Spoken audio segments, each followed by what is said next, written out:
Good morning all friends. मेरे legal advice by Sheikh Javed Mohammad advocate channel पर आपका स्वागत है। गिफ्ट डीड रद्द करने का सुप्रीम कोर्ट का ताजा फैसला क्या है, आज के हमारे वीडियो का टाइटल यही है। उर्मिला दीक्षित बनाम सुनील शरण दीक्षित 2 जनवरी 2025 का बड़ा लेटेस्ट ये निर्णय है।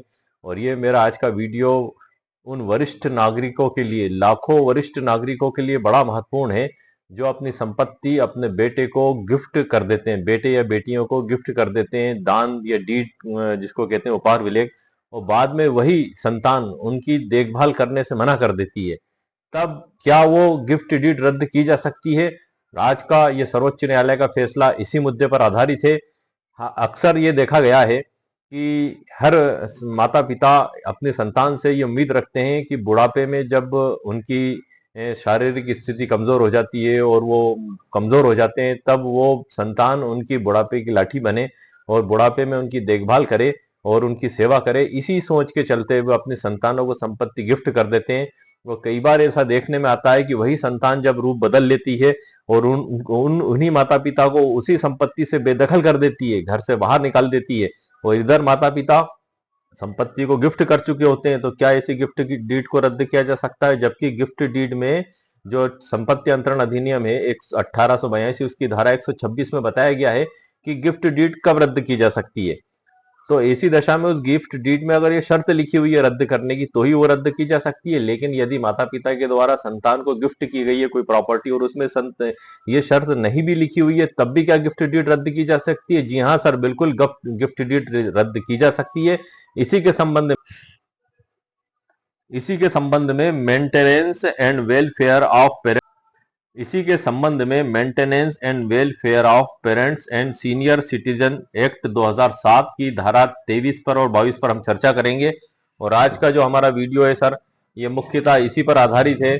आइए मैं अब आपको आगे की जानकारी ई बुक के अंदर से प्रदान करता हूं, जहां मैंने सरल शब्दों में इस फैसले को एक्सप्लेन करके लिए आपके लिए तैयार करके रखा है। ई बुक की लिंक इस वीडियो के नीचे डिस्क्रिप्शन बॉक्स में मेरे द्वारा दे दी गई। आइए सर, आप देख रहे हैं सर कंप्यूटर स्क्रीन पर गिफ्ट डीड रद्द करने पर सुप्रीम कोर्ट का ताजा फैसला क्या है। यही हमारा वीडियो का भी टाइटल है और यही ई बुक का भी है। आइए हम सीधे उस फैसले की ओर चलते हैं।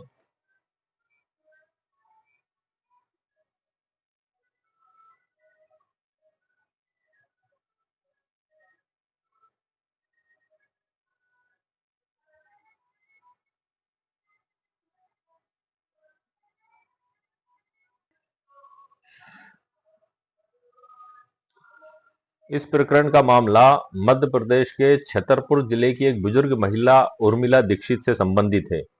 उन्होंने अपने पुत्र सुनील शरण दीक्षित को एक गिफ्ट डीड के माध्यम से अपनी संपत्ति दान में दे दी, गिफ्ट कर दी उनकी संतान को। परंतु संपत्ति प्राप्त करने के बाद बेटे का रंग और रूप दोनों बदला गए और उन्होंने उन्हीं माता पिता की देखभाल करने से इनकार कर दिया और देखभाल करना बंद कर दी, बल्कि उन्हें उसी संपत्ति से निकालने का भी प्रयास किया। इस पर उर्मिला दीक्षित जो उनकी मां थी, उनके द्वारा maintenance and welfare of parents and senior citizen act 2007 की धारा 23 के अंतर्गत शिकायत दर्ज की। यह मामला ट्रिब्यूनल, अपीली प्राधिकारी, मध्य प्रदेश हाई कोर्ट और सुप्रीम कोर्ट तक पहुंचा। इसका थोड़ा सा विवरण हम समझ लेते हैं कि विवादित संपत्ति एक आवासीय मकान थी जो उर्मिला दीक्षित के नाम पर दर्ज थी। उन्होंने मकान अपने पुत्र को पंजीकृत गिफ्ट डीड के माध्यम से दिया। उसी दिन बेटे ने एक वचन पत्र, जिसको हम कहते हैं प्राइमरी नोट, एक वचन पत्र भी लिखा और उस पर हस्ताक्षर किए कि वो अपनी मां की देखभाल करेगा। कहने का मतलब ये हुआ कि उसी दिन गिफ्ट डीड लिखने के साथ ही एक जिसको कहना चाहिए एक वचन उसने दिया लिखकर कि वो माँ बाप की सेवा करेगा, देखभाल करेगा। लेकिन बाद में ना तो उसने देखभाल की और ना ही मां को साथ रखा, उल्टे उन्हें मकान से निकालने की कोशिश की। इसको एक उदाहरण से भी मैं आपको बता दूं कि जैसे कोई बुजुर्ग माता पिता अपने बेटे को मकान गिफ्ट कर देते हैं, यह सोचकर कि बेटा उनका सहारा बनेगा, लेकिन बाद में वही बेटा उन्हें अपने मकान से निकाल दे। यही परिस्थिति इस मामले में थी। अब गिफ्ट डीड की जो परिस्थितियां थी, मैं उन पे आपको थोड़ा सा प्रकाश डाल दूं सर। उसमें नंबर 1 है कि उर्मिला दीक्षित वृद्धावस्था में थी और बेटे पर पूर्ण विश्वास कर रही थी। गिफ्ट डीड में देखभाल की कोई स्पष्ट शर्त नहीं थी, परंतु यह निहित शर्त, इंप्लाइड कंडीशन मानी जाती है। जब बेटा इस निहित दायित्व को पूरा करने में असफल रहा तो मां ने धारा 23 के तहत गिफ्ट डीड रद्द करने की मांग की।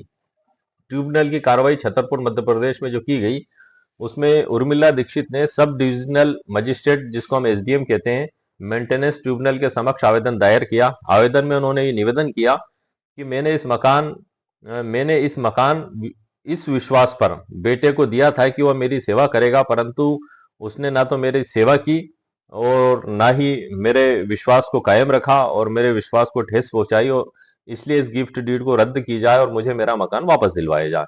ट्रिब्यूनल ने जो आदेश किया उसमें नंबर 1 है कि गिफ्ट डीड को शून्य घोषित कर दिया। नंबर 2 है संपत्ति का कब्जा मां को लौटाने का आदेश दिया। और नंबर 3 है बेटों को संपत्ति में बेदखल करने की अनुमति इसमें दी गई। अपील इसकी की गई मध्य प्रदेश हाई कोर्ट में। बेटे सुनील शरण दीक्षित ने ट्रिब्यूनल के आदेश के विरुद्ध मध्य प्रदेश हाई कोर्ट जबलपुर में अपील दायर की। उसमें उन्होंने तर्क दिए कि गिफ्ट डीड बिना शर्त अनकंडीशनल थी। दूसरा, उसमें कहीं यह नहीं लिखा कि वह मां की देखभाल करेगा। तीसरा, ट्रिब्यूनल ने अपने अधिकार क्षेत्र से बाहर जाकर आदेश दिया है। यहाँ थोड़ी सी हमें समझने की बात है कि संपत्ति अंतरण अधिनियम 1882 की धारा 126 में वो कंडीशंस बताई गई हैं कि गिफ्ट डीड कब रद्द की जा सकती है। उसके लिए उस गिफ्ट डीड में शर्त का लिखा होना जरूरी है। तो उस उनके बेटे के द्वारा इसी का हवाला इसमें लिया गया। इस पे मैं स्पेशल वीडियो बना चुका हूं कि गिफ्ट डीड कब रद्द की जा सकती है। उसमें मैंने जो सर्वोच्च न्यायालय के जो फैसले हैं उन पे विशेष तौर पे स्पेशल वीडियो और ई बुक लिखी है, जो मेरे चैनल पर अपलोडेड है, आप उसको देख सकते हैं। उसमें मैंने पूरी डिटेल से और विस्तार के साथ समझाया है, धारा 126 की एक्सप्लेन की है। इसको जो बुक में परिभाषा दी गई उसको तो पढ़ के सर मैंने बताया, ये इसको 5 भागों में मैंने बांट के सरल उदाहरण के साथ धारा 126 की एक्सप्लेन की है मेरे वीडियो में। आप वो मेरे चैनल पर वीडियो अपलोडेड है और ई बुक भी उसी वीडियो के नीचे डिस्क्रिप्शन बॉक्स में मेरे द्वारा दे दी गई है, आप उसको वहां देख सकते हैं। हम आगे बढ़ते हैं। ये जो तीनों तर्क उन्होंने दिए थे, कानून के तहत उन्होंने तर्क दिए थे। अब मामला अगर कानून के तहत देखा जाए तो सर गिफ्ट डीड रद्द नहीं की जा सकती। क्यों? क्योंकि यदि हम एक और मैं प्रकरण आपको बता दूं, भारत के सर्वोच्च न्यायालय का बड़ा महत्वपूर्ण फैसला है के बालकृष्णन विरुद्ध के कमलम। ये फैसला है जो मेरे द्वारा सर्वोच्च न्यायालय के इस फैसले पर स्पेशल वीडियो भी बनाया गया है। इस फैसले का मामला कुछ इस प्रकार से था कि एक मां ने अपनी एक 16 वर्षीय बेटे के बालकृष्णन और 4 वर्षीय बेटी कमलन के हक में गिफ्ट डीड की थी। ये भी सर्वोच्च न्यायालय का ही फैसला है सर। इसमें आगे बढ़ने से पहले थोड़ी सी संक्षिप्त में जानकारी दे दूं आपको समझाने के लिए, जो आपत्ति उन्होंने यहाँ की थी। जब ये गिफ्ट डीड दी गई 1945 में, और ये जो गिफ्ट डीड दी गई थी, ये गिफ्ट करने वाले को उनके नाना से विरासत में संपत्ति प्राप्त हुई थी। जैसे ही उन्होंने गिफ्ट डीड की 1945 में, 25 साल तक सब ठीक चलता रहा, लेकिन 1970 में अचानक उनके मन में परिवर्तन आया और उन्होंने उस गिफ्ट डीड को निरस्त करने का एक लेख लिखा और वसीयत के जरिए जो के कमलम है उनकी बेटी, सारी संपत्ति उनको वसीयत कर दी। 1/8वां हिस्सा इसमें वसीयत कर दिया। गिफ्ट डीड में भी 1/8वां हिस्सा ही किया गया था और दोनों को बराबर का मालिक बनाया गया था। अब सवाल ये उठता है कि 25 साल बीतने के बाद अचानक ऐसा क्या हुआ और क्या उस गिफ्ट डीड को रद्द माना जाएगा? इसी के संबंध में उसमें भी बड़ी आपत्तियां ली गई थी कि ये नाबालिग था और उसके द्वारा संपत्ति स्वीकार नहीं की गई थी। इन सभी बातों पर विचार करते हुए अंत में भारत के सर्वोच्च न्यायालय के द्वारा उसमें फैसला दिया गया कि नाबालिग भी बिना बोझ वाला दान स्वीकार कर सकता और ऐसी गिफ्ट डीड रद्द नहीं की जा सकती, और उस गिफ्ट डीड को रद्द नहीं माना और उस गिफ्ट डीड को निरस्त करने के लिए जो लेख लिखा गया था उसे भी नहीं माना गया, वसीयत को भी नहीं माना गया और दानकर्ता को भी संपत्ति गिफ्ट डीड के अनुसार दी गई। अब यहाँ मामला सर अलग था। यहाँ जो स्थिति है वो एक माँ ने अपने बेटे पे भरोसा करते हुए संपत्ति दी थी कि उसके बुढ़ापे का सहारा बनेगा, बुढ़ापे की लाठी बनेगा, उसकी देखभाल करेगा। यहाँ स्थिति सर अलग है, वहां स्थिति अलग है। तो यहाँ पे जो फैसला है उन लाखों वरिष्ठ नागरिकों के लिए बड़ा महत्वपूर्ण है जो इस प्रकार के हालात और परिस्थितियों से जूझ रहे हैं और परेशानियों का जिंदगी में सामना कर रहे हैं। ये फैसला एक एक एक बड़ा ही महत्वपूर्ण फैसला है, क्योंकि सर गिफ्ट डीड को रद्द करने के फैसले वैसे मिलते ही नहीं है। इतना आसान नहीं गिफ्ट डीड को रद्द करना। एक बार यदि आपने गिफ्ट कर दी तो वो दान गृहीता उसका मालिक हो जाता है। यहाँ तक कि यदि दान ग्रहण करने वाले के द्वारा उस संपत्ति को किसी को बेच भी दिया गया तो उस बोनाफाइड परचेसर की भी ऑनरशिप सुरक्षित रहती है। ये भी धारा 126 में बताया गया है, जो मैंने मेरे पिछले वीडियो में पूरी डिटेल के साथ उदाहरण के साथ समझाया है। इसीलिए ये फैसला बड़ा महत्वपूर्ण है। हम आगे बढ़ते हैं। इसमें हाईकोर्ट का जो निर्णय था सर, इसमें हाईकोर्ट ने बेटे के पक्ष में फैसला दे दिया। मतलब नीचे की अदालत में कुछ फैसला दिया और हाई कोर्ट में कुछ अलग। यहाँ हमें एक बात ये सीखने को और समझने को मिलती है कि अदालत का फैसला अंतिम नहीं होता। यदि आप हक पे हैं और सच पे हैं तो आप अपनी लड़ाई जारी रखें, कहीं ना कहीं आपको सफलता जरूर मिलती है। हाई कोर्ट ने बेटे के पक्ष में फैसला दिया, कहा कि जब गिफ्ट डीड में कोई शर्त नहीं है तो उसे रद्द नहीं किया जा सकता है। ये वही धारा 126 का बेसिक ग्राउंड आ गया सर यहाँ पे। परिणाम स्वरूप ट्रिब्यूनल का आदेश रद्द कर दिया गया और गिफ्ट डीड को वैध माना गया। परिणाम, मां की संपत्ति का स्वामित्व बेटे के पास बना रहा और उर्मिला दीक्षित को पुनः घर से बाहर होना पड़ा। बड़े दुर्भाग्य की बात है। आप देख सकते हैं, समझ सकते हैं। सुप्रीम कोर्ट ने 2025 में उर्मिला दीक्षित ने हाई कोर्ट के आदेश को सुप्रीम कोर्ट में चुनौती दी। मामले की सुनवाई न्यायमूर्ति संजय करोला और न्यायमूर्ति सीटी रवि कुमार देवती पीठ के द्वारा की गई। अब इसमें जो प्रमुख प्रश्न था वो ये था कि क्या देखभाल की स्पष्ट शर्त ना होने पर भी गिफ्ट डीड को धारा 23 के तहत रद्द किया जा सकता है। Maintenance and welfare of parents and senior citizen act 2007 की धारा 23 के तहत क्या रद्द किया जा सकता है, यही मुख्य सवाल पैदा हुआ। और सुप्रीम कोर्ट ने जो उसमें अवलोकन किया तो उसमें 3 भागों को उसमें बांटा गया। नंबर 1, निहित शर्त, इम्प्लॉइड कंडीशन का सिद्धांत इसमें दिया गया और सुप्रीम कोर्ट के द्वारा बताया गया कि माता पिता जब संतान को संपत्ति गिफ्ट देते हैं तो यह स्वाभाविक अपेक्षा होती है कि संतान उनकी देखभाल करेगी। ये उसमें निहित शर्त होती है, अगर ना भी लिखी जाए तो भी ये माना जाता है कि ये उनकी भावना यही है। भले यह शर्त डीड में लिखी ना हो, यह एक निहित शर्त इम्प्लॉइड कंडीशन है।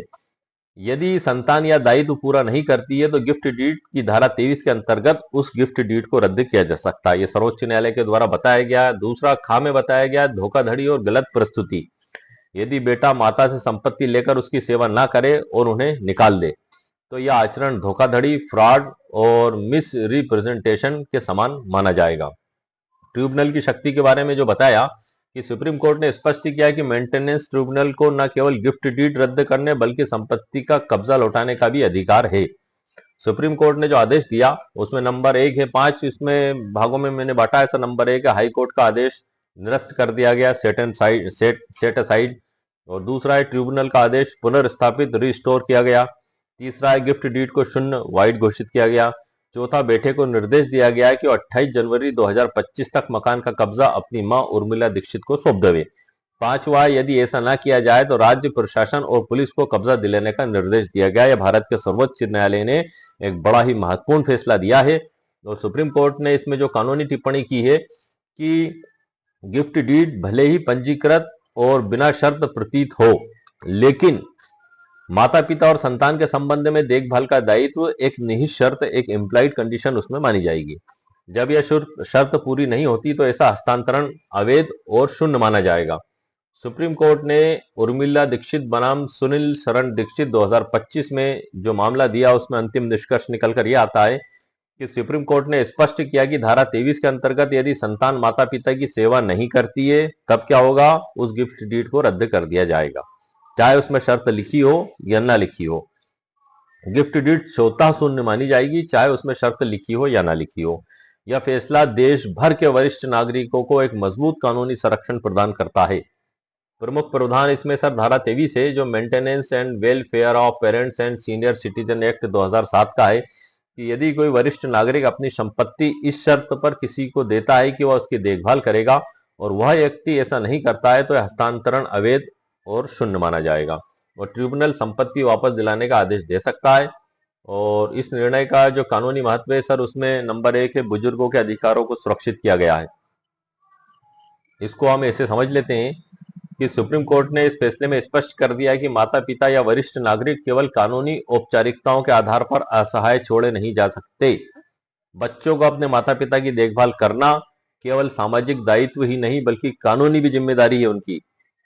भाई सामाजिक रूप से तो हर व्यक्ति की जिम्मेदारी है, यदि हम धार्मिक रूप से भी देखें, सामाजिक रूप से भी देखें, लेकिन अब कानूनी रूप से भी उनकी जिम्मेदारी हो चुकी है, क्योंकि यदि ऐसा नहीं किया गया है तो उस गिफ्ट डीड को शून्य माना जाएगा।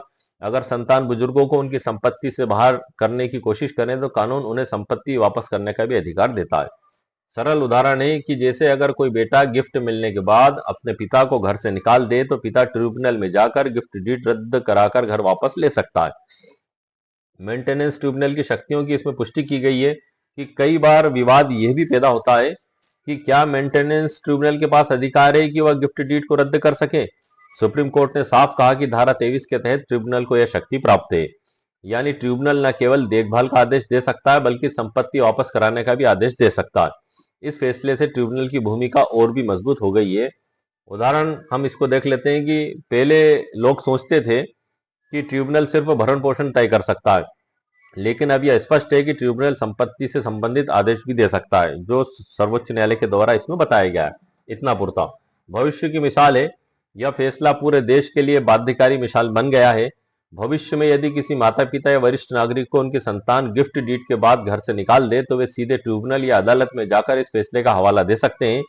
और यह फैसला बताता है कि गिफ्ट डीड में देखभाल की शर्त लिखी हो या ना हो, माता पिता की सेवा करना हमेशा एक निहित शर्त उसमें मौजूद मानी जाएगी। एम्प्लॉयड कंडीशन हमेशा उसमें मानी जाएगी।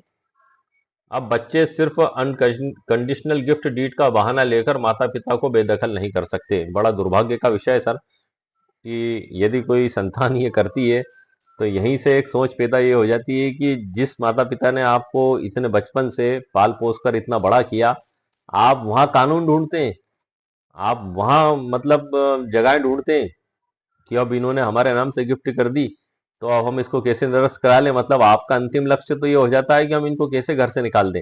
अरे सर, इस पृथ्वी पे कहीं ना कहीं आपको भी तो उस स्थिति पे एक बार आना है। यदि मालिक ने आपको इतना जीवन दिया तो एक दिन आप भी बुजुर्ग होंगे। और आप, यदि आप ही की संतान आपके साथ ऐसा करेगी तो आपको क्या फीलिंग्स होगा। आप इस बात को सोच और समझ सकते हैं। और न्यायालय का फैसला तो है ही, ये तो उन लोगों के लिए है जो मतलब सब कुछ इंसानियत की सोच ही खत्म कर चुके हैं। तब कहीं जाके इस कानून का सहारा लेकर ऐसा किया जाएगा, वरना इस बात तक तो पहुंचने की नौबत ही नहीं आना चाहिए कि हम इस सर्वोच्च न्यायालय के फैसले को आधार बनाए और कोर्ट में जाना पड़े हमारे बुजुर्ग माता पिता को। हमें तो पहले ही उनकी सेवा सर करना चाहिए, क्योंकि माता पिता की सेवा करने से जो है कि सभी जगह सफलता और कामयाबी भी मिलती है। और एक बड़ा ही पुण्य का और एक अच्छा कार्य बताया गया है इसको। और हर संतान की जिम्मेदारी है कि उसके माता पिता की देखभाल करे। इसमें कुछ माता पिता के लिए भी समझने वाली बात है कि गिफ्ट डीड बनाते समय उन्हें कुछ बातों का ध्यान रखना चाहिए। यदि माता पिता भविष्य में विवाद से बचना चाहते हैं तो उन्हें गिफ्ट डीड में कुछ बातें जोड़ना आवश्यक होगा और जरूरी होगा। ये उनके लिए फायदेमंद है। जिसमें नंबर 1 है, देखभाल की स्पष्ट शर्त आप उसमें लिख दें और रद्द करने का अधिकार भी आप उसमें सुरक्षित रखें। लाइफ इंटरेस्ट क्लॉज डालना कि माता पिता अपनी मृत्यु तक घर में रहेंगे, उसके बाद ही संतान को पूर्ण स्वामित्व मिलेगा। गवाहों की सही उपस्थिति और उनकी गवाही सुनिश्चित करना। यहाँ मैं आपको एक बात और बता दूं कि अक्सर लोग ये सोचते हैं कि यदि गिफ्ट कर दिया गया और कब्जा अपने पास में रखा गया दानकर्ता के द्वारा और उस संपत्ति से उत्पन्न होने वाले लाभों को भी उसके लाइफ टाइम अपने पास रखा गया तो गिफ्ट डीड नहीं होगा। एक आम सोच ये रहती है, लेकिन रेणु कुंटाला बनाम डीएलआर, रेणु कुंटाला राजम्मा डीएलआर बनाम के सर्वम्मा 17 जुलाई 2014 का एक बड़ा महत्वपूर्ण फैसला है। इस मामले में बताया गया है कि इसमें जो दान करता है उसके द्वारा संपत्ति का कब्जा भी अपने पास रखा गया था और उससे उत्पन्न होने वाले जो लाभ हैं, किराया हुआ जैसे, वो भी लाइफ टाइम अपने पास रखा गया था। और उसके बाद भी सर्वोच्च न्यायालय के द्वारा इस डीड को, इस गिफ्ट डीड को विधि अनुसार मान्य किया गया। एक सशर्त उपहार की श्रेणी में रखते हुए इसको माना गया। इस पे मैं मेरे चैनल पर स्पेशल वीडियो बना चुका हूं सर। रेणु कुंटाला नाम से ही वो शीर्षक मेरे चैनल पर वीडियो अपलोडेड है। उसकी ई बुक भी अपलोडेड है। मैं यहाँ थोड़ा सा इस सर्वोच्च न्यायालय के फैसले का हवाला देकर आपको ये समझाना चाह रहा था कि यदि ये शर्तें लिख भी दी जाएंगी तो ये शर्तें कहीं ना कहीं दानकर्ता के लिए फायदेमंद ही होंगी। और यदि दानकर्ता ऐसा भी करता है तो भी वो दान विधि अनुसार वैध माना जाएगा। सर्वोच्च न्यायालय का जो रेणु कुंटाला का फैसला है इसमें यही बताया गया है। हम आगे बढ़ते हैं। गवाहों की सही उपस्थिति और उनकी गवाही सुनिश्चित करना। यदि गिफ्ट डीड में लिखा जाए कि यह संपत्ति बेटे को दी जाती है बशर्ते वह अपनी माँ की देखभाल करेगा और माँ को जीवन भर रहने देगा, तो विवाद की संभावना बहुत कम इसमें हो जाती है। आज के वीडियो में सर मैंने इस टॉपिक पर मुकम्मल कानूनी जानकारी आपको प्रदान कर दी है। फैसला ही पर्याप्त है। एक इसमें बहुत महत्वपूर्ण कानूनी सिद्धांत प्रतिपादित किए गए हैं। मैं ई बुक से भी आपको परिचित करा देता हूँ।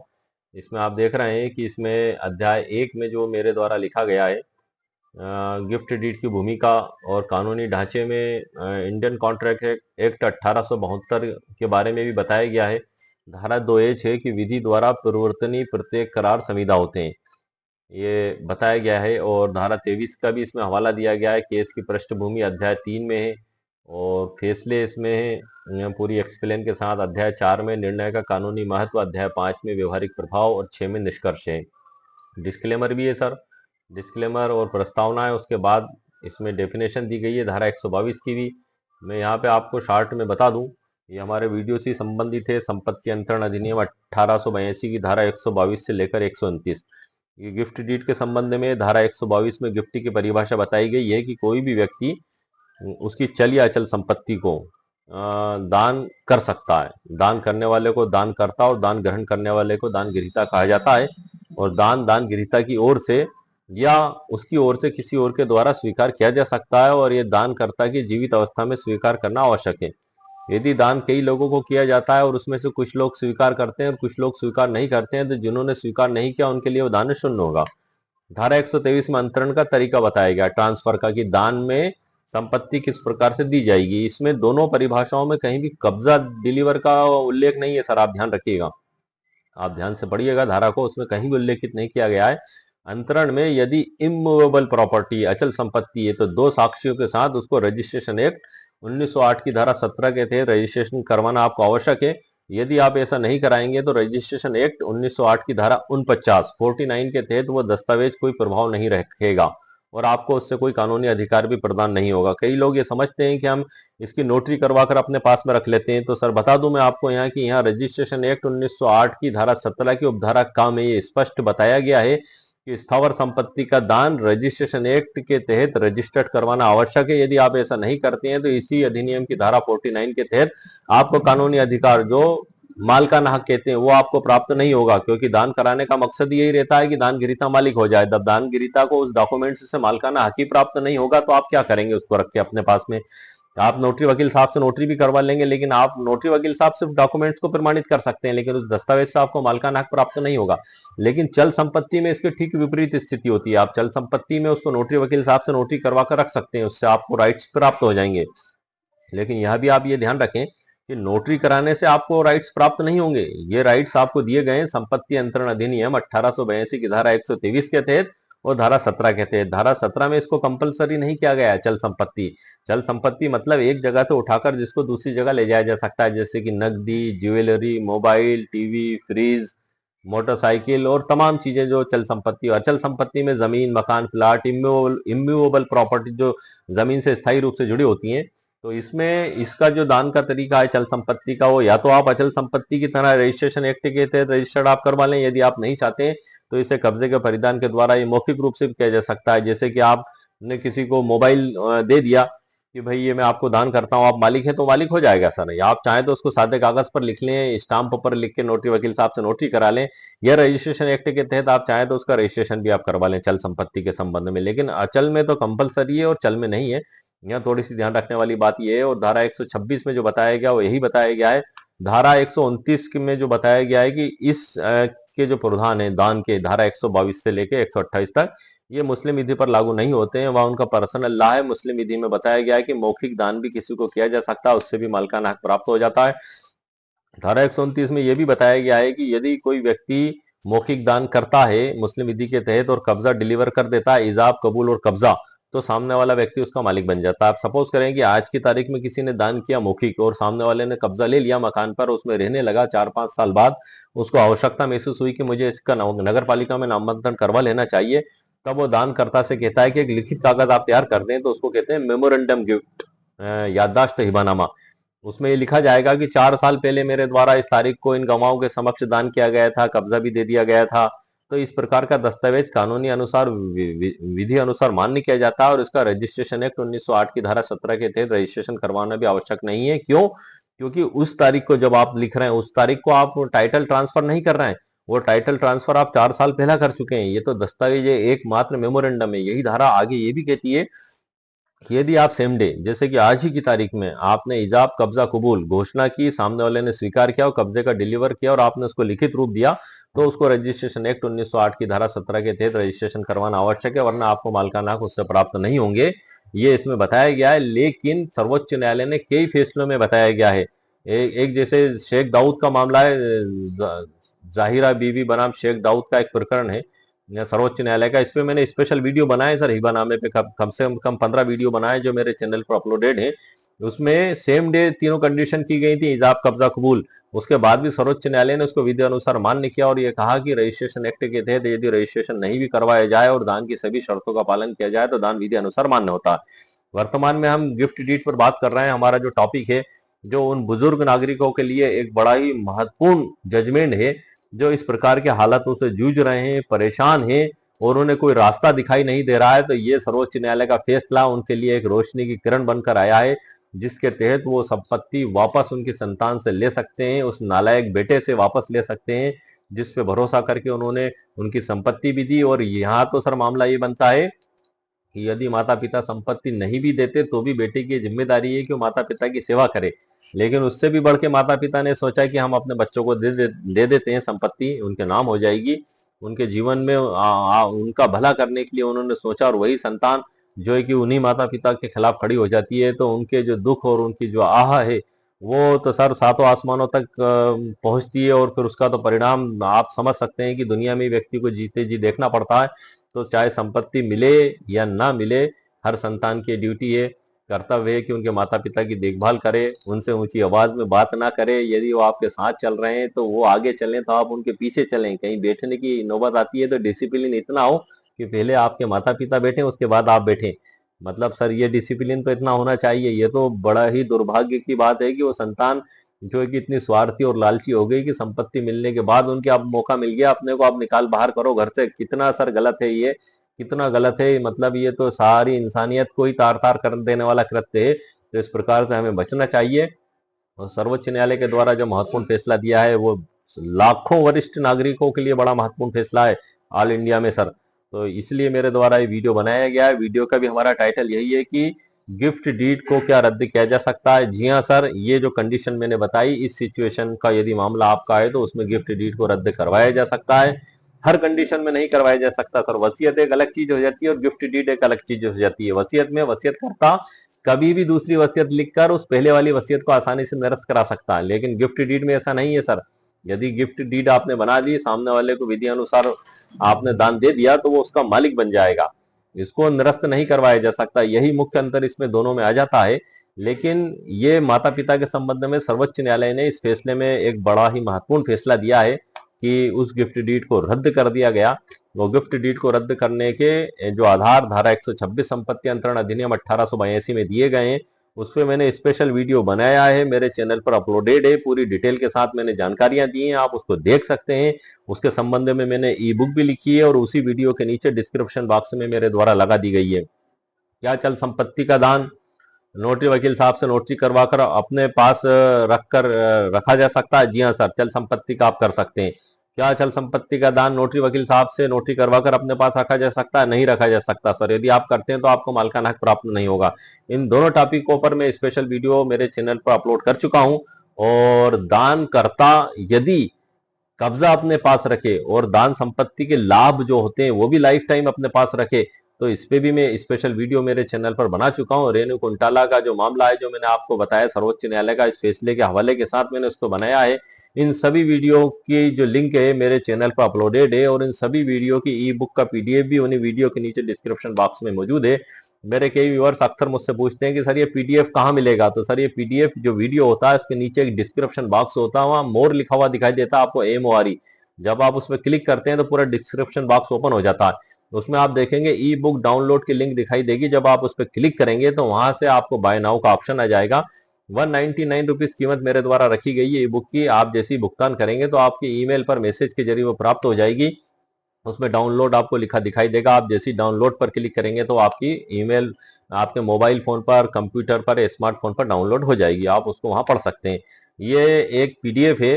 कई व्यूअर्स ने मुझसे कहा कि सर आप जो भी वीडियो बनाए तो उसका पीडीएफ हमें उपलब्ध कराएं, तो ये पीडीएफ में सर बना देता हूँ। ये विभिन्न कानूनों का एक जगह संग्रह है। इसको प्रॉब्लम सॉल्यूशन ई बुक भी मैं कहता हूँ, क्योंकि एक व्यक्ति कई कानूनों को एक जगह इकट्ठा नहीं कर सकता। मैं उन सभी कानूनों को एक ही जगह इकट्ठा करके एक ही बुक में आपके लिए उपलब्ध करा देता हूँ, ताकि आपकी समस्या का समाधान हो सके। एक कोशिश है मेरे द्वारा। फैसला तो अंत में जज साहब के द्वारा ही दिया जाएगा प्रकरण का कि आखिर उसमें क्या फैसला होगा गुण दोषों के आधार पर। लेकिन फिर भी एक रास्ता दिख जाता है कि हम आगे इसमें क्या कानूनी कार्रवाई कर सकते हैं। उसके कानूनी कार्रवाई करने से पहले आप आपके वकील साहब से जरूर कंसल्ट करें, उनसे बातचीत करें, क्योंकि कानून में फैक्ट और कंडीशंस, हर परिस्थितियां अलग अलग होती हैं। तो आप ये ना समझें कि आपकी कंडीशन वो केस की उस स्थिति में सर्वोच्च न्यायालय का फैसला लागू होता है या नहीं होता, ये आपके वकील साहब देख समझ लेंगे और आपको गाइड भी कर देंगे। तो इस जो मैंने सर ये ई बुक का पीडीएफ बनाया, इसके अंदर के कानून आप बुक ओरिजिनल बुक को कोर्ट में जज साहब के समक्ष ले जाकर पेश करें। ये एक पीडीएफ मात्र है, आप इसको पेश नहीं कर सकते, ना तो आप कोर्ट में ना किसी भी सरकारी दफ्तर में, लेकिन आप इससे गाइडलाइन पूरी पूरी ले सकते हैं। उन कानूनों को, न्याय दृष्टांतों को आप निकाल कर आप कोर्ट में जज साहब के समक्ष पेश कर सकते हैं। तो आज के इस वीडियो में सर मैंने आपको इस टॉपिक पर कि क्या गिफ्ट डीड रद्द की जा सकती है, जी हाँ सर रद्द की जा सकती है, लेकिन किस कंडीशन में, जब संतान जो है माता पिता की देखभाल करने से इनकार कर दे संपत्ति को दान में लेने के बाद। अब चाहे उस दान में वो शर्त लिखी हो या ना लिखी हो निरस्त करने की, उसके बाद भी सर्वोच्च न्यायालय ने बताया है कि ऐसी गिफ्ट डीड को निरस्त किया जा सकता है। तो आज के वीडियो में सर मैंने आपको मुकम्मल कानूनी जानकारी प्रदान कर दी है। उम्मीद है आपको मेरा वीडियो पसंद आया। मेरे वीडियो को आप लाइक भी करें, शेयर भी करें, सब्सक्राइब भी करें। ओके, शुक्रिया, थैंक यू सर।